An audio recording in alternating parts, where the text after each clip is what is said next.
Hello, in this video I'm going to show you some basics of how to use 4 Quicklinks. So first of all, let's say a student has written a sentence like this in an academic assignment and submitted it. They may not be aware, of course, that there's any issue with it. However, we can see that there's a problem here in that research is usually uncountable. So what we can do in this case is, with the help of Quicklinks, create a link which can show students, first of all, what the problem is and how they can address it. So in this case, I might add a comment like this into their assignment with a link to a carefully created concordance.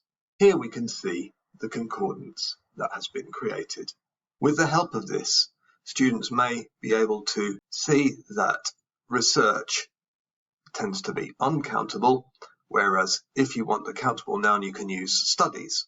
They may, with guidance, be able to spot the quantifiers and also perhaps the verbs which are typically used with these nouns or in this sort of construction. These links are all taken from the British Academic Written English corpus, which is housed on, as you can see, on Sketch Engine here. If you'd like to find out more about this, we have more of these links on our website, 4 Quicklinks.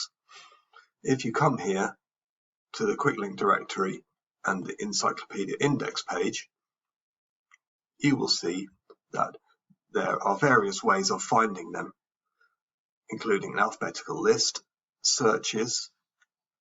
In this case, I would search for researches, and I could find it that way. The other way of finding it might be through the tags here, which group together links with similar meanings. And here we have referring to research. And I will find this link and a little explanation. These are copyable, anybody can use them. On our page, we also have lists of talks, publications we've done, latest news, and help for teachers, as well as some initial ideas for using Quicklinks with learners. As I say, our web page is here, and this is the address.